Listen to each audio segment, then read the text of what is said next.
What is up, boys and girls? Welcome to our little mini-series of all-motor, naturally aspirated VTEC goodness on my Project AP1 Honda S2000. If you don't know what the hell I'm talking about, check out the first video of this installation, or of this segment, where we talk about my car, the all-motor setup, what I want to fix on it, and where I'm headed to. Tonight, we're going to kick things off, and we are installing a Ballade Sports exhaust manifold, replacing my previously ran authentic from JDM land itself, my J's Racing exhaust manifold. So we have them both out of the car to just kind of show you guys the differences of them side by side, and we're going to show you the whole install preceding this. But there's some notable changes here going from the J's to the Ballade. Now, Ballade shows some pretty interesting power gain claims on there. If they have a YouTube video up, you could check it out on their channel. I can't remember what it was, but I thought it was something like 7 more horsepower or 6 more horsepower over the J's Racing header, which is quite a bit. And at first I was like, I don't really see how that's possible, because I thought the designs were very similar. But now that I'm looking at them side by side, there are some things that I see that are actually quite different. Now, some things I knew. The J's Racing header uses straight up 2-inch primaries going down to their merge collector. The Ballade uses stepped primaries. So the initial tubings off of here are smaller. I don't remember what the exact measurements are on them, but you're going to be able to visibly see this here on the camera. Going with the smaller primaries, stepping to the midsection here, going up to 2 inches here, that's going to help my low and mid-range, and that's something that I'm kind of lacking right now in the current setup, and it's one of the things that I wanted to address. Both headers use good merge collectors. It's a matter of debate because I can't see what this collector looks like on the inside. I will say that the Ballades, you can see right here, that looks maybe it might be a little bit nicer than the J's, but the J's has a long merge here. So I don't know which one's better. I never sat there and played around on a dyno to test what's better. But the collectors in the headers are the most important part. That's where the power is, and this is the difference between the $100, $200 eBay headers and a real race manifold.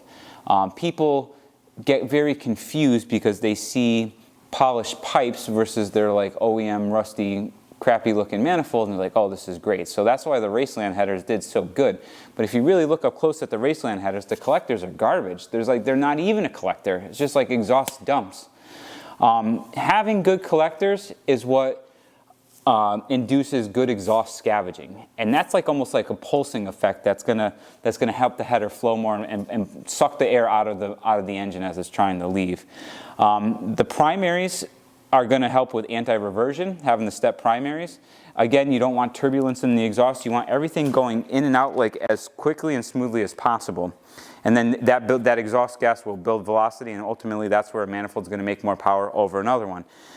The biggest notable thing here, though, is that the pairing on the Ballade header is different from the J's.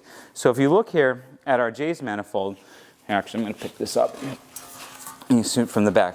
They pair cylinders 1 and 4 to the collector here, and then cylinders 2 and 3 to the collector here.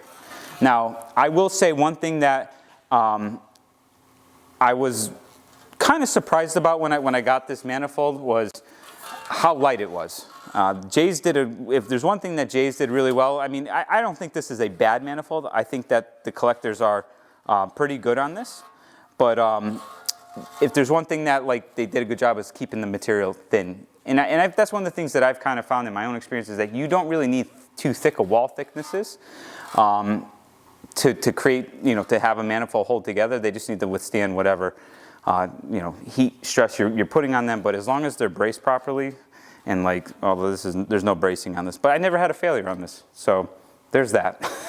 Kind of just talking out loud. So the Ballade, we're going to look at the Ballade. So the Ballade does different pairing, and this is interesting. And this is maybe where this manifold has the advantage over the J's. So they do nice looking collectors. There's their 2-to-1 merge, but their pairing is they're pairing cylinders. Would be 4 and 2, and then 3 and 1. So it's a completely different pairing. So not only is this going to change the exhaust note, which I'm really interested to hear what this ends up sounding like over the Jays Racing, and we'll do comparison clips at some point. But maybe there's some magic in that, and I don't know of anybody else who uses this pairing. Even the stock exhaust manifold pairs just like the Jays, where they do 1 and 4 and 2 and 3. So I'm interested to see this. I'm trying to think what else I can say here. Oh, the weights of them. The Jays comes in at 10 pounds 1 ounce. The Ballade comes in at 14 pounds. So there is a few pound weight gain. You could feel this is definitely thicker wall stainless steel. But yeah, let's dive into the install. And at the end of this segment, we're going to be retuning the car and going for numbers again. So the goal here is to increase my low end and mid range, but I'm hoping to gain a couple peak horsepower. So the last time I dynoed the car with the setup that was on there, it was 222 horsepower at the wheels on a dyno jet and 146 or 148 pound-feet of torque. I really should look up that number so I don't keep saying that. I would love to see 230 at the wheels. I don't know if it's going to be possible, but it would be great. And I'm hoping to fix, there's a dip in my mid-range power. I'm not going to go into that too much in this video, but watch the first video and you can see the dyno graph and I explain why I think that that dip is there. So I'm hoping to address that as well. But that's it. That's the goal for the car. Tonight's install is going to be removing the Jays and installing the Ballade, and we'll show you that right now.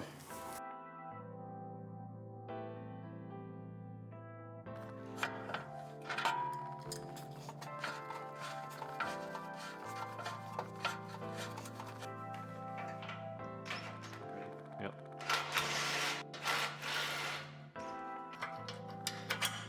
Thing's so clean. See? 130,000 miles on it. Never seen a lick of salt or snow once. All right, so here we're going to be loosening up anything that may be in our way to try to give us as much clearance as possible.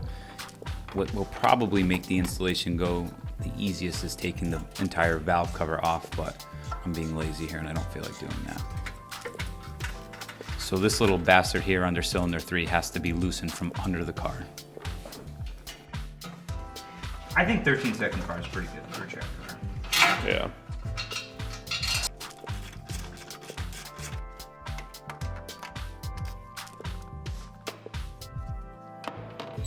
So with the right combination of twists, the Jays manifold will come out through the top of the engine bay.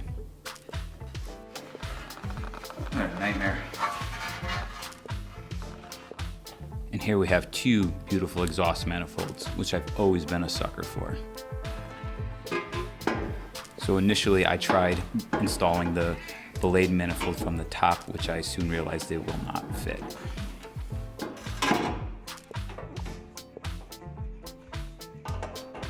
So even when installing the Ballade manifold from underneath the car, it's a snug fit.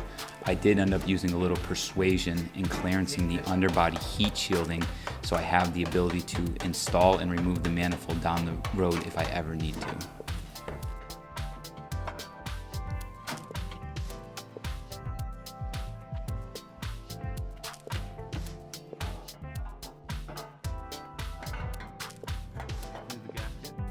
I replaced this exhaust manifold gasket about 1,200 miles ago and it still looks pretty good, so I'm gonna reuse it for this install.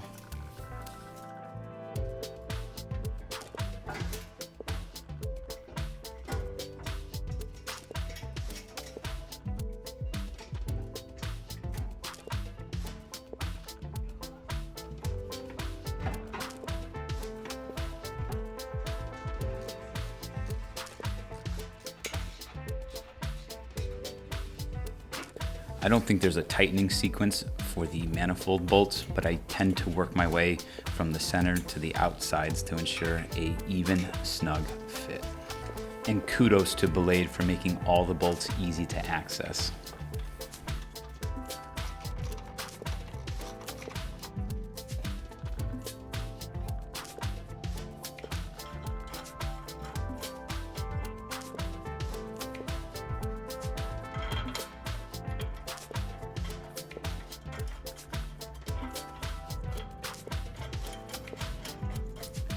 With the manifold bolted back in place, it's all downhill.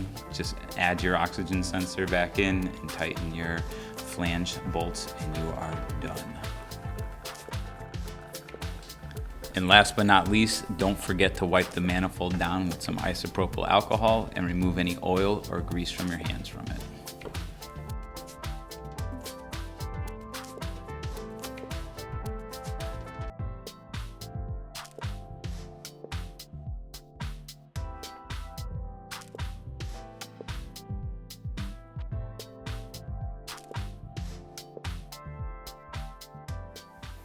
All right, boys and girls, that wraps up our header swap going from the J's Racing header to the Ballade Sports exhaust manifold. We're gonna give you guys a cold start video. We're not gonna do the official sound clips yet.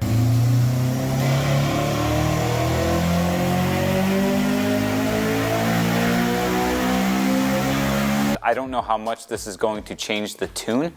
I don't suspect it will, but the different header pairing and the fact that it's got the step primaries may make the difference.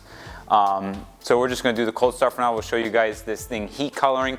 Pro tip, wipe down your stainless steel, titanium, whichever exhaust manifolds really well with isopropyl alcohol. Get any grease from your hands off of there before you start it up and run heat through it. If you do, you'll get dark, nasty looking brown spots. If you have it clean, it's going to give it the best chances of heat coloring clean, like in the most clean way possible.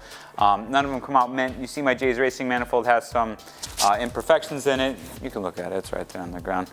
But it overall, I never touched this header with my bare hands before. I always wore latex gloves and wiped it down with isopropyl alcohol before passing heat through it. So that's why it still has some nice coloring. You don't see any dark brown spots anywhere. Looks good. So yeah, is there anything else that I missed, Matthew? No, that was it.